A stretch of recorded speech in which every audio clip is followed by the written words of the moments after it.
Yo, Taylor, I'm really happy for you. I'm gonna let you finish. But Beyonce had one of the best videos of all time. Before the collision had a name, before it hardened into a feud that could be indexed and replayed, the world that produced Kanye West and Taylor Swift was already under pressure. Popular music, at the turn of the millennium, was reorganizing its centers of gravity. The old boundaries between genre, class, region, and legitimacy were dissolving. Hip-hop was no longer a challenger at the gates. It was the city itself. Pop was no longer a frivolous spectacle. It was an empire of scale, discipline, and effect. What looked like coexistence was already friction waiting for a surface. This was a moment when visibility became currency. Awards were not just recognition, they were territory. Charts were no longer numbers, they were maps of power. Media cycles accelerated, collapsing distance between creation and judgment. The stage expanded beyond venues and studios into a continuous arena where every gesture echoed. Artists were not simply performers. They were architectures of meaning, moving through systems that rewarded amplification and punished hesitation. Kanye West emerged from a space defined by refusal. He arrived with a producer's mind and a revolutionary impatience. His early ascent was fueled by an insistence that the margins could speak in the language of ambition without apology. He did not ask permission to occupy the center. He assumed it, contested it, reshaped it. His work pressed against the walls of genre and taste, forcing hip-hop into rooms it had been barred from, while carrying with it the tension of someone who believed recognition was overdue and structurally withheld. Taylor Swift emerged from a different frontier. She carried the precision of narrative and the discipline of pop craft, but wrapped in the accessibility of sincerity. Her early visibility was built on intimacy scaled to mass consumption. She translated personal experience into communal identification, building a vast emotional commons where vulnerability became strength. Her rise was not a siege, but an expansion. She did not challenge the center directly. She occupied it by mastering its language. These trajectories unfolded in parallel, not yet intersecting. One was marked by confrontation, by the force of presence, by an almost gravitational pull toward conflict. The other was marked by calibration, by control of image and message, by a careful management of exposure. Both were rewarded. Both accumulated power. Both became symbols that extended far beyond their music. The industry watched this convergence without naming it. Award shows grew larger, louder, more performative. Media outlets sharpened their appetite for spectacle. Social platforms transformed reaction into identity. Applause and outrage began to blur. In this environment, moments were no longer ephemeral. They were preserved, replayed, ritualized. A single interruption could outlive albums. A sentence could become a scar. At this stage, there was no feud. Only a shared stage, a shared economy of attention, and incompatible logics of recognition. One artist moved as if the spotlight was a weapon, something to be seized before it disappeared. The other moved as if the spotlight was a structure, something to be entered and stabilized. Both approaches worked, until they did not. The tension lay dormant in the architecture itself. In a system where validation is public and hierarchical, proximity becomes rivalry. When meaning is assigned by applause, silence feels like erasure. The stage does not merely host performers. It ranks them. It crowns them. It turns difference into comparison. The city of popular culture is built this way. It promises inclusion while engineering scarcity. Only one voice can finish the sentence. Only one figure can stand at the center at a time. Everyone else becomes background, shadow, or interruption. Under these conditions, conflict does not require intent. It emerges from structure. Kanye West and Taylor Swift were shaped by different responses to this structure. One leaned into exposure, courting risk, forcing reaction, believing that impact justified disruption. The other leaned into continuity, narrative coherence, believing that legitimacy accumulated through consistency and control. These were not merely personal traits. They were strategies conditioned by genre, history, and audience expectation. The audience itself was changing. Identification hardened into allegiance. Fans did not just listen, they defended. Media did not just report, it framed. Each success story demanded an antagonist. Each ascent invited scrutiny. The system needed contrast to sustain attention, needed friction to keep the lights on. In this climate, the stage was no longer neutral ground. It was an arena where symbolic violence could occur without physical force. A microphone could redraw hierarchies. A moment could be weaponized by repetition. The crowd could become jury, chorus, executioner. Nothing had happened yet, but everything was already in place. The proximity of these two figures within the same cultural capital created a fault line. One represented disruption elevated to principle. The other represented composure elevated to power. Each mirrored something the other lacked, and something the system demanded. Desire moved through mediation. Recognition became zero-sum. The rival was not an enemy yet, but a reflection. History often pretends that conflict begins with an event. In reality, it begins with alignment, with forces moving toward the same center from opposite directions, with a stage too small for the weight placed upon it. When the moment finally arrived, it would not feel like an accident. It would feel inevitable. Kanye West's formation cannot be separated from friction. He entered music through proximity to institutions that did not fully accept him, first as a producer whose voice was heard but not seen, then as an artist whose body and image challenged the expectations of his genre. His early career was marked by a constant negotiation with gates that opened conditionally. Praise arrived alongside suspicion. Success did not erase the sense that legitimacy was fragile, granted, and revocable.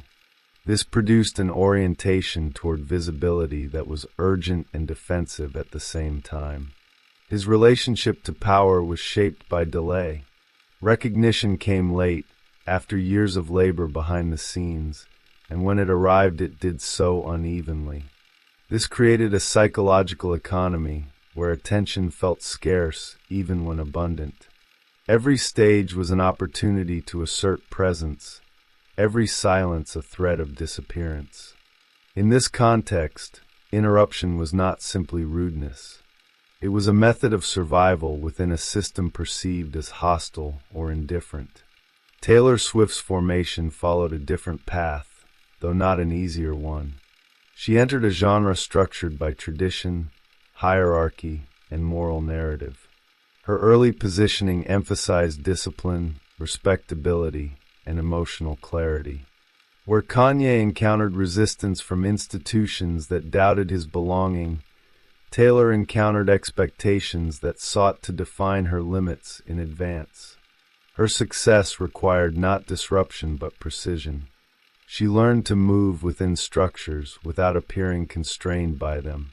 Her relationship to visibility was calibrated rather than urgent. Exposure was something to be managed, not seized. She cultivated a persona that balanced accessibility with control, intimacy with distance. This required constant self-narration.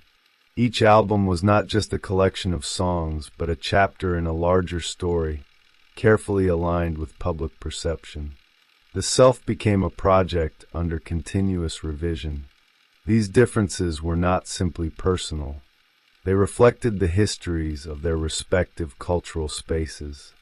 Hip-hop emerged from conditions where voice was earned through confrontation, where silence equaled erasure, where presence had to be asserted against structural neglect. Pop emerged from systems where overexposure could be as dangerous as invisibility, where endurance depended on coherence and restraint. Each artist internalized the survival logic of their domain.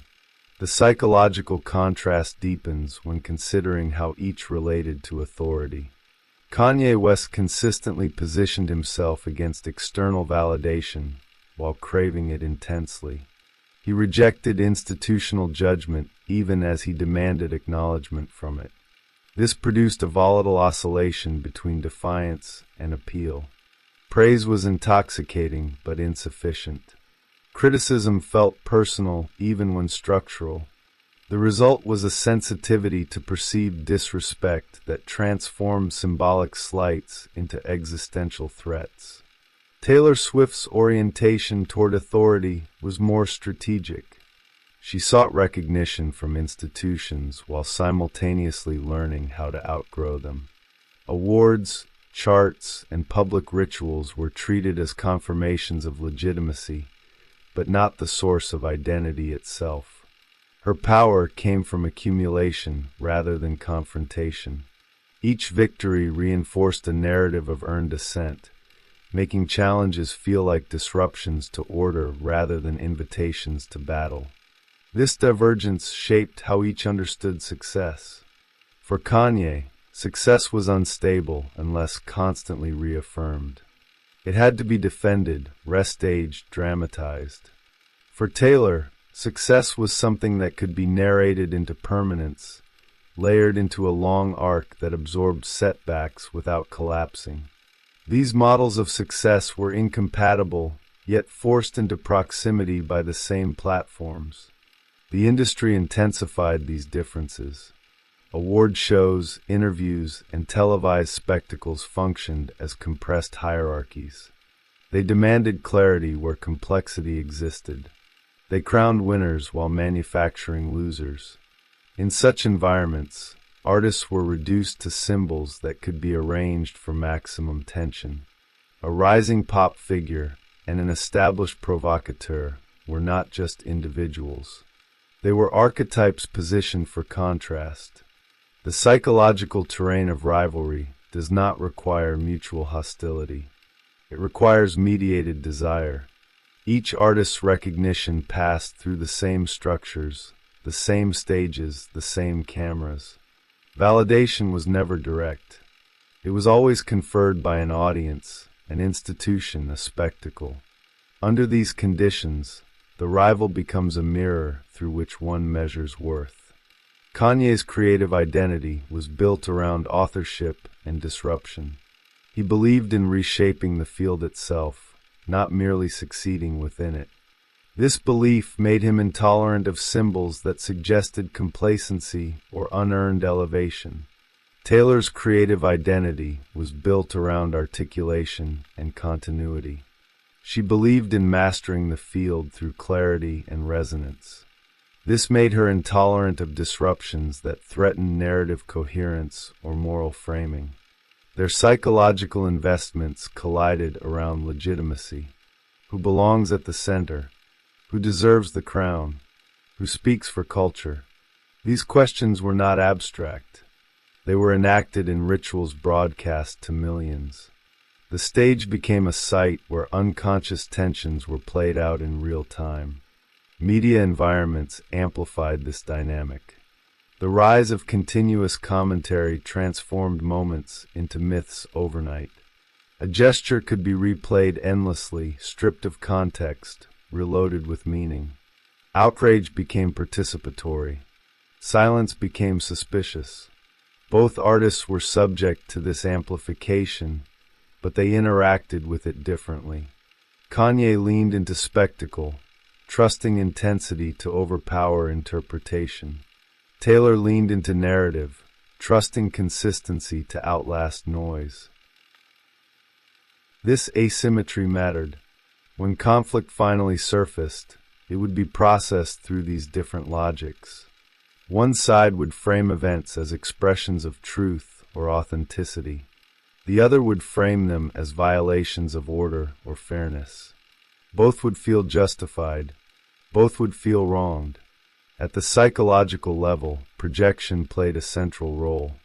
Kanye projected his struggle against marginalization onto figures who represented institutional approval. Taylor projected her struggle for control onto figures who embodied unpredictability.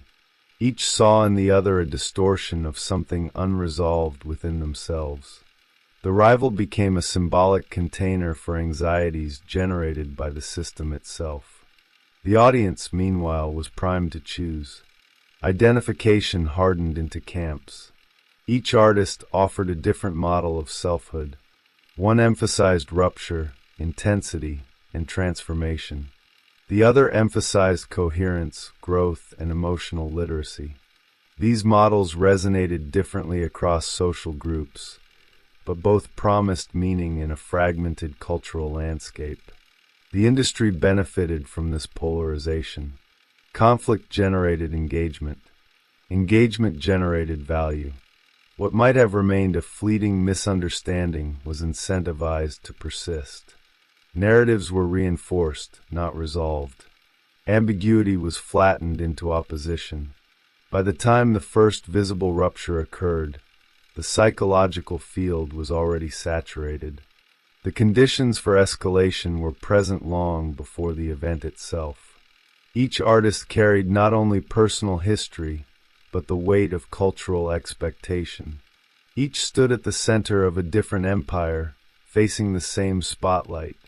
When friction emerged, it would not simply reveal incompatibility. It would activate a system designed to magnify it. The rivalry would unfold not as a private dispute, but as a public drama, shaped by forces larger than either individual. The foundation was set. The stage was prepared. All that remained was the moment that would force these structures into collision. The first rupture arrived without warning, but not without preparation. It occurred inside a ritual designed to celebrate hierarchy and harmony, an award show that condensed months of cultural labor into minutes of spectacle. The stage functioned as a ceremonial center, a place where legitimacy was conferred through applause and camera angles.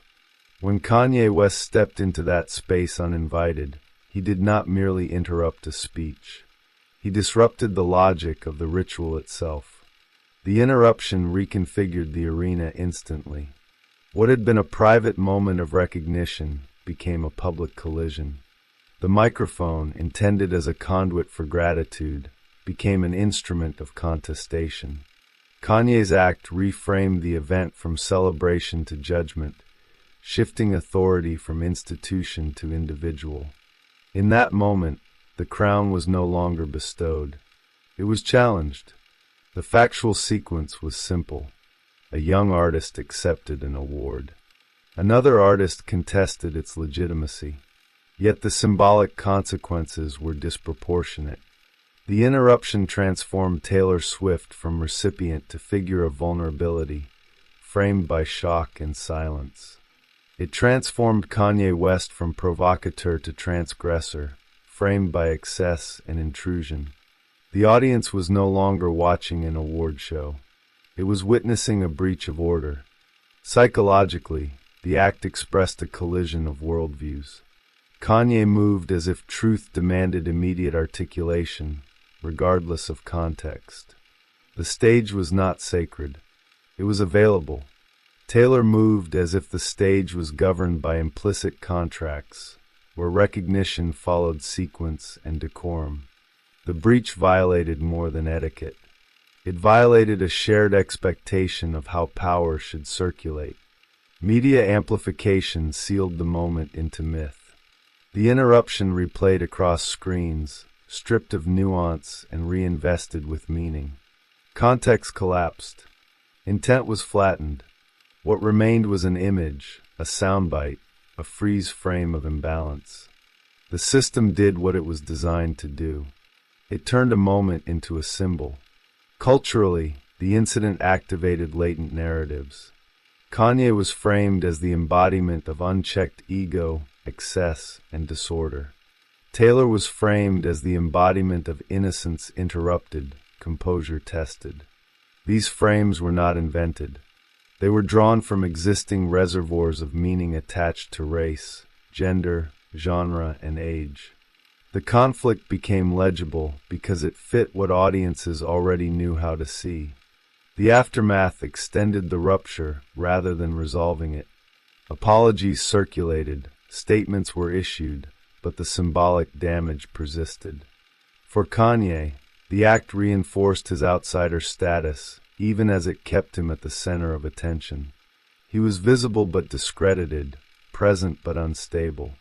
For Taylor, the act reinforced her narrative of perseverance and composure under pressure. She became legible as someone who absorbed disruption without breaking. The power dynamics shifted unevenly. Kanye's attempt to assert authority paradoxically diminished his standing within the ritual he challenged. Taylor's silence, initially framed as shock, later accumulated moral weight. The audience rewarded restraint. The institution reaffirmed itself by absorbing the disruption and reasserting order. Yet the rivalry did not crystallize immediately. Instead, it entered a suspended state. Public gestures of reconciliation suggested closure. Shared appearances implied normalization. The system prefers resolution, or at least the appearance of it, but beneath the surface, the symbolic imbalance remained unresolved. This period of apparent calm masked a deeper tension. The interruption had established a hierarchy of grievance.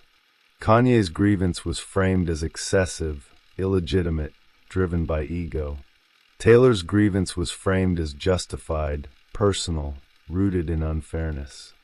These framings shaped how future actions would be interpreted. When Kanye spoke about the incident later, his language oscillated between remorse and justification. He framed himself as misunderstood, as someone who spoke what others thought but would not say. This narrative attempted to convert transgression into authenticity. It sought to recode the breach as moral courage rather than disrespect. Taylor's responses were more indirect. She integrated the experience into her evolving narrative, allowing it to inform her public persona without naming it explicitly. Songs and statements gestured toward themes of interruption, unfair judgment, and resilience. The rival remained unnamed, but the shadow was present. The audience participated in this reframing. Fans aligned themselves with one narrative or the other, not based on evidence but on identification. The conflict became a site where broader cultural tensions played out. Questions of who gets to speak, who gets believed, and who is allowed to disrupt became central. The industry watched and learned. Conflict drove engagement. Engagement drove relevance. The interruption became a reference point, a shorthand for transgression and vulnerability. It entered the cultural lexicon, repeated in jokes, monologues, and retrospectives. The moment refused to fade. What began as a single act expanded into a structural relationship. Kanye and Taylor became linked not by collaboration, but by contrast. Each public appearance carried the echo of the interruption. Each success was measured against the other's trajectory. The rival was now embedded in the narrative. This embedding altered behavior. Kanye leaned further into provocation, embracing the role of disruptor even as it isolated him. Taylor leaned further into narrative control, refining her ability to shape perception and absorb critique. Each response reinforced the original contrast. The system rewarded both, but differently. Kanye's provocations generated spikes of attention followed by backlash. Taylor's control generated steady accumulation of goodwill and authority. These feedback loops intensified divergence rather than resolving it. By the time the next major confrontation emerged, the rivalry had matured. It was no longer about a single interruption.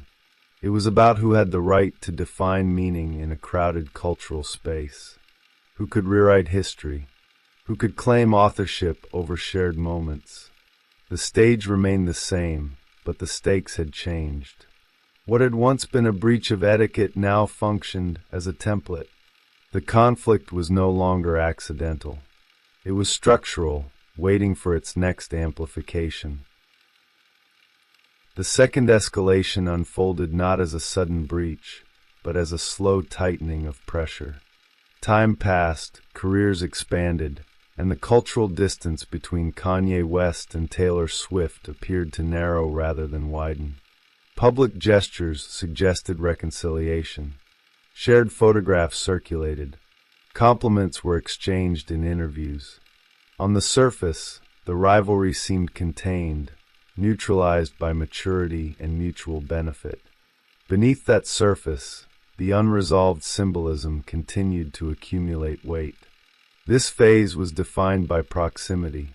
Both artists occupied the same ceremonial spaces, award stages, fashion events, media cycles.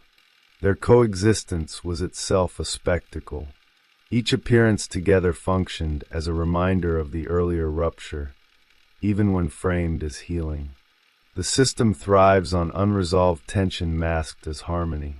Calm becomes suspense when history is unresolved. Psychologically, this period activated a more complex form of rivalry. The desire was no longer simply to be seen, but to be seen as having moved beyond the conflict. This is a subtler contest. It is not fought through interruption, but through narrative dominance. Who has transcended the past, who appears magnanimous, who controls the memory of the original breach. Kanye's public posture oscillated. At times, he presented himself as reflective, acknowledging the harm of the interruption and positioning it as a turning point in his life. At other moments, he reframed the same act as misunderstood honesty, a necessary challenge to institutional blindness. This oscillation signaled unresolved internal tension. The act could not be fully disavowed without surrendering the identity built around fearless disruption. Nor could it be fully defended without alienating the very structures that granted visibility. Taylor's posture was steadier. She integrated the incident into a broader narrative of growth and endurance. The rivalry receded into implication rather than confrontation. Her work began to emphasize authorship over her own story, subtly asserting that no external force could define her trajectory. This approach did not erase the conflict. It domesticated it, turning rupture into backstory. The media environment amplified this asymmetry.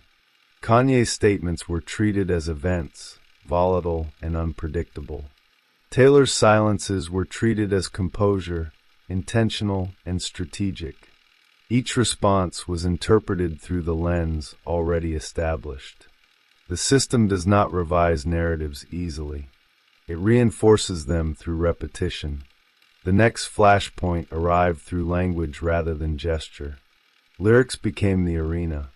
A song transformed the unresolved tension into explicit reference, collapsing years of symbolic buildup into a line designed to provoke reaction. The mention of Taylor Swift in Kanye's work was not incidental. It functioned as a reclaiming of the original moment, an attempt to rewrite authorship over shared history. Factually, the release reignited public attention. Statements contradicted each other. Permissions were disputed. Private conversations were invoked as evidence. The media seized on the ambiguity, replaying fragments of dialogue and interpretation. What had been latent became overt. The rivalry re-entered the spotlight with renewed intensity. Psychologically, this escalation revealed a deeper layer of mimetic desire. The rival was no longer simply an obstacle. She was a mirror through which Kanye attempted to reaffirm his own centrality.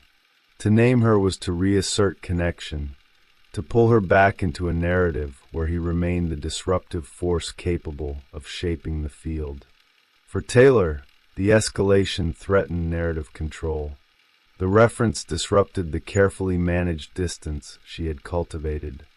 Silence now risked appearing complicit.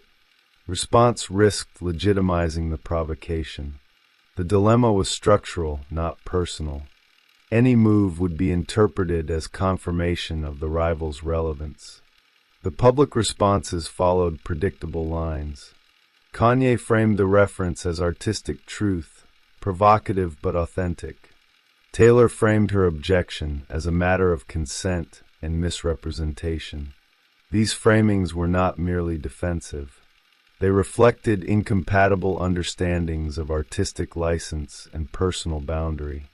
One treated provocation as proof of creative freedom. The other treated unapproved reference as violation. Media amplification intensified the clash. Edited recordings, partial disclosures, and curated leaks transformed private exchanges into public evidence. The audience was invited to adjudicate authenticity based on fragments. Trust fractured along existing allegiances. Interpretation hardened into certainty. This phase marked a shift from symbolic rivalry to systemic conflict. The industry itself became implicated. Publicists, platforms, and institutions were drawn into the dispute.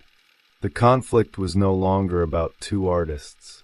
It was about how meaning is authorized, who controls narrative framing, and whether visibility grants the right to define others.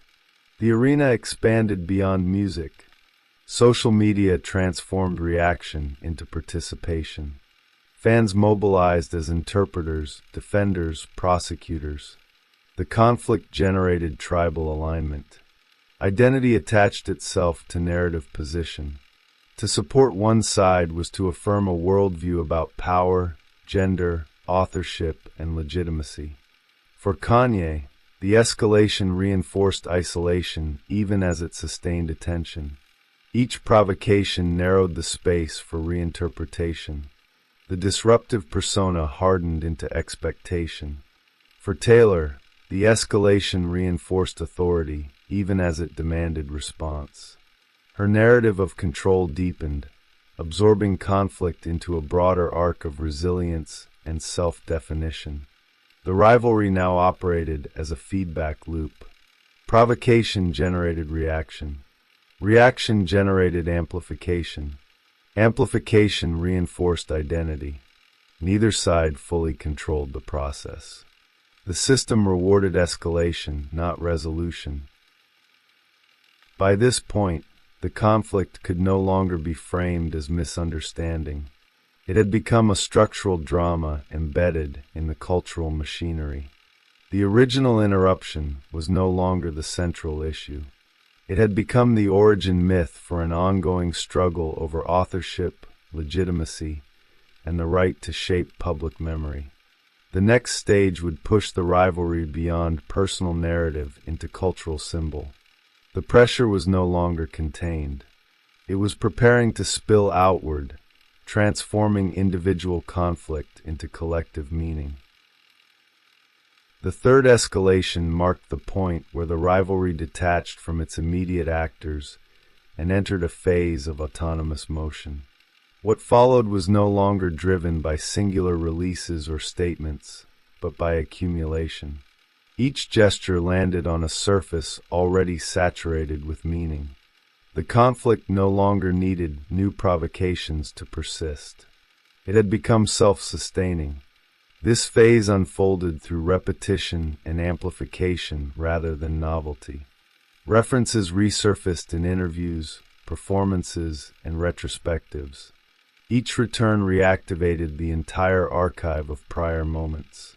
The original interruption, the contested lyrics, the disputed conversations, all collapsed into a single symbolic mass. Time ceased to dilute impact. Instead, it compressed it. Factually, this period was defined by cycles of revelation and rebuttal. Recordings surfaced. Statements were reframed. Context was contested. What mattered less was the content of these disclosures than their existence. The idea that truth could be edited, curated, and released strategically became central to the narrative. The conflict shifted from what happened to who controls the record of what happened. Psychologically, this represented a shift from rivalry to struggle over symbolic authority. The question was no longer whose version was correct, but whose version would endure. Memory became the battlefield. Each side attempted to anchor interpretation in artifacts that could be replayed endlessly. The archive replaced the moment. The echo replaced the voice. For Kanye, this stage intensified the tension between exposure and control. The release of fragments suggested transparency, yet their selective presentation revealed strategic intent. The act of documentation became performative. Recording was not merely preservation. It was power. To record was to anticipate future conflict, to prepare evidence for battles not yet declared. This approach reflected a deeper mistrust of institutions and narratives not authored by the self. By capturing interactions, Kanye sought to bypass mediation, to assert a version of reality that could not be easily dismissed. Yet this strategy backfired. The very act of documentation raised questions of consent and manipulation, reframing transparency as intrusion.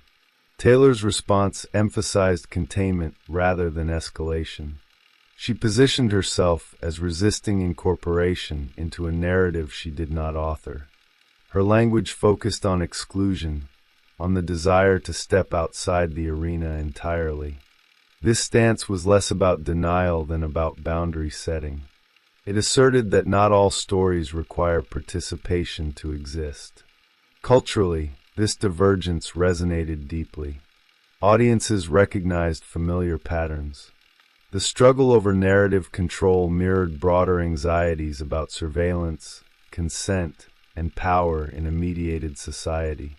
The conflict between documentation and dignity extended beyond celebrity.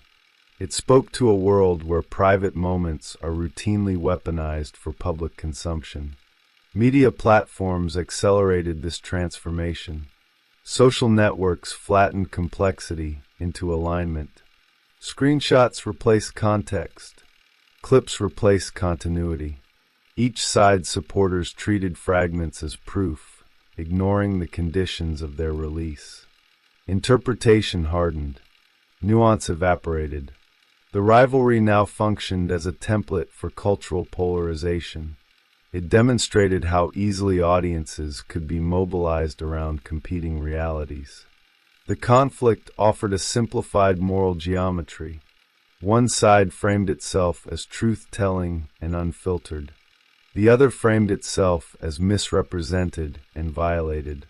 Both narratives found receptive audiences because both mapped onto existing fears. At this stage, the artists themselves became partially irrelevant. Their names functioned as symbols for positions within a larger debate. Kanye represented the peril and allure of unrestrained expression. Taylor represented the promise and discipline of narrative control. The rivalry persisted because it encoded a fundamental tension within modern culture. The industry responded by further entrenching spectacle. Documentaries, retrospectives, and anniversary commentary ensured the conflict remained legible to new audiences. Each retelling refreshed engagement. Resolution was never the goal. Continuity was. For Kanye, the ongoing conflict contributed to a growing sense of siege. Each attempt to assert authorship was met with reinterpretation. Each explanation generated further scrutiny. The pressure to perform authenticity intensified, narrowing the space for reflection. Provocation became expectation. For Taylor, the conflict contributed to an expanding architecture of self-definition. By framing herself as someone who survived misrepresentation, she reinforced a narrative of resilience that extended beyond this rivalry. The conflict became one chapter in a longer story of reclaiming agency and authorship. Neither position resolved the underlying tension. Instead, they stabilized it. The rivalry reached a state of equilibrium where escalation was always possible but no longer necessary. Its power lay in persistence rather than climax. By this point, the conflict had transcended chronology. It existed simultaneously in past footage, present commentary, and anticipated future reference. It functioned as a mythic structure within popular culture, endlessly reactivated whenever questions of power, voice, and legitimacy surfaced. The stage had expanded beyond awards and albums. It now encompassed the entire mediated environment. The rivalry no longer belonged to the artists alone. It belonged to the culture that continued to replay it, interpret it, and use it as a lens through which to understand itself. What followed would not be another escalation in volume, but a widening of meaning. The conflict was no longer a story about two figures. It was a story about how modern culture processes conflict, assigns blame, and constructs memory. The next movement would not ask what happened next. It would ask what this rivalry revealed about the systems that made it inevitable. By the time the rivalry reached full saturation, it had ceased to operate as a dispute between two public figures and began functioning as a cultural instrument. It offered society a way to think through questions that extended far beyond music. The conflict became a symbolic grammar through which power, legitimacy, gender, authorship, and media authority could be debated without being named directly. Its endurance was not accidental. It persisted because it remained useful. At the level of collective psychology, the rivalry crystallized around identification. Audiences did not merely observe the conflict. They located themselves within it. Allegiance became a declaration of values. To side with Kanye was to affirm disruption, raw expression, and the refusal of institutional etiquette. To side with Taylor was to affirm coherence, consent, and the right to narrate one's own story without intrusion. These positions were not neutral preferences. They mapped onto broader ideological fault lines already present in the culture. The media ecosystem intensified this polarization. Platforms rewarded clarity over complexity. Ambiguity was treated as weakness.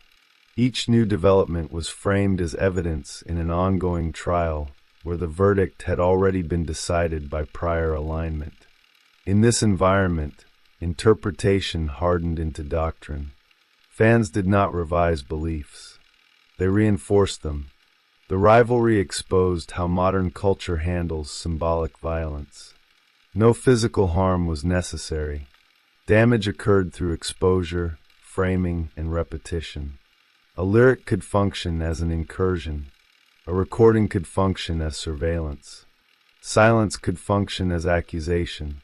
The tools of harm were linguistic and visual, amplified through networks designed to circulate outrage faster than reflection.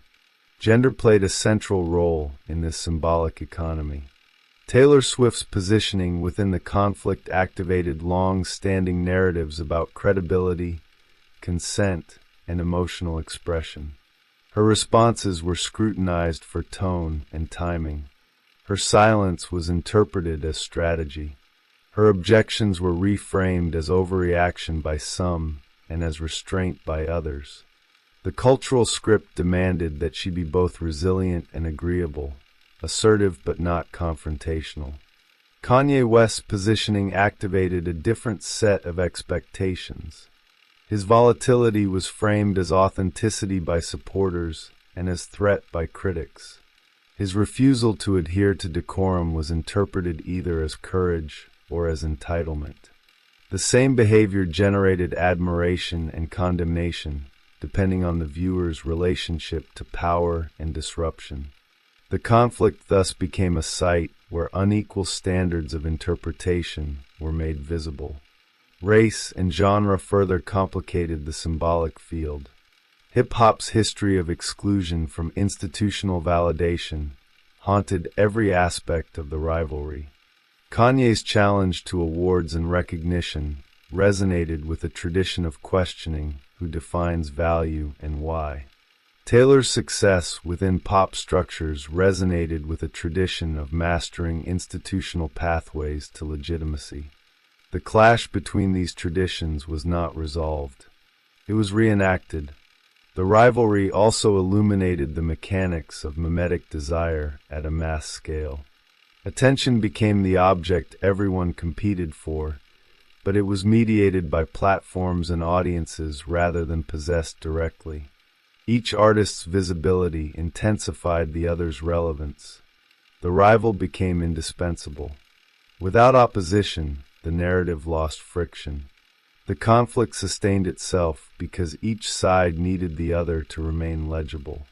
This dynamic extended to fan communities.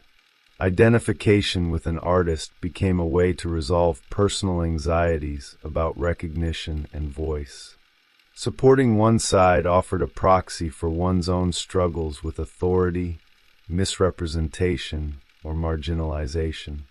The conflict thus functioned as a shared stage where private grievances could be projected onto public figures. The industry's role was neither neutral nor passive. Award shows, media outlets, and platforms benefited from sustained tension. Each anniversary, each leaked fragment, each retrospective revived engagement. The rivalry became content.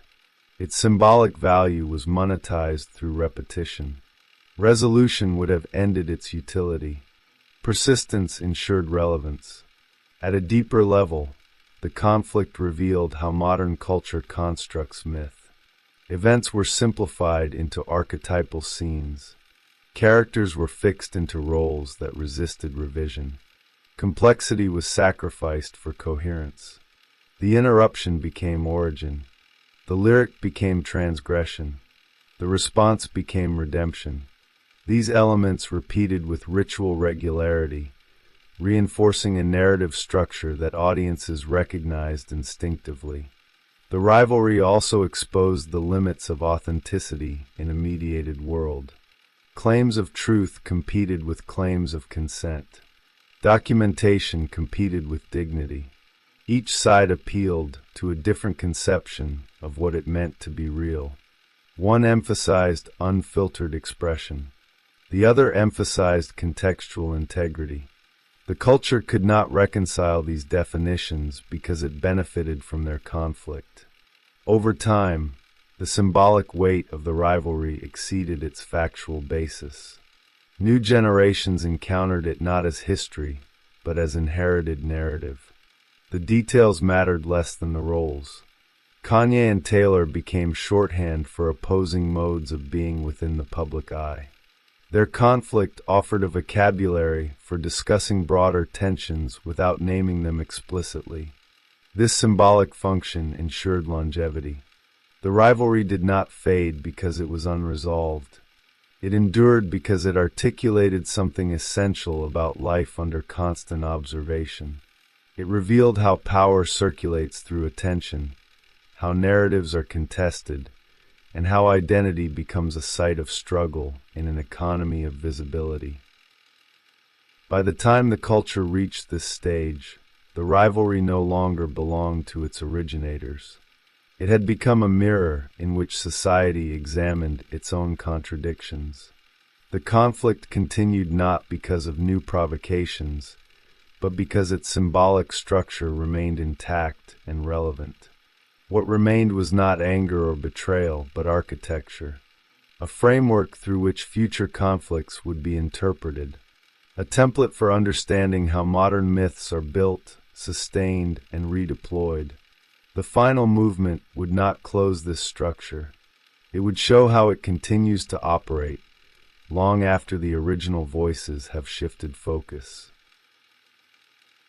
The legacy of the Kanye West and Taylor Swift rivalry does not reside in resolution, apology, or closure. It resides in persistence. Long after the last direct exchange lost immediacy, the structure of the conflict remained active, circulating through culture as a reference point, a warning, and a template. The rivalry did not end, because it was never designed to conclude. It stabilized into form. In its aftermath, both figures continued to evolve, but never outside the shadow cast by their shared history. For Kanye, the conflict became one node in a broader narrative of antagonism toward institutions, media, and public consensus. His later gestures, increasingly expansive and volatile, echoed the same logic first visible on that stage. Visibility as confrontation, expression as force. The rivalry did not cause this trajectory, but it clarified it, offering an early glimpse of how symbolic conflict could harden into permanent stance. For Taylor, the aftermath unfolded differently. The rivalry was absorbed into a long arc of narrative consolidation. It became evidence within a broader story of reclaiming authorship, ownership, and control over self-representation. Her later work reframed conflict as material, transforming exposure into structure and grievance into coherence.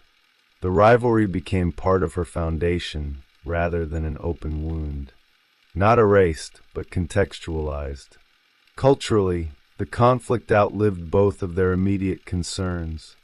It became a fixed reference within discussions of celebrity, media ethics, and power. New controversies were measured against it. New feuds were described through its language. The interruption, the lyric, the recording, these moments functioned as coordinates within a shared cultural map. They marked boundaries of acceptable behavior and exposed the instability of those boundaries. The rivalry also left behind a recalibrated understanding of authorship.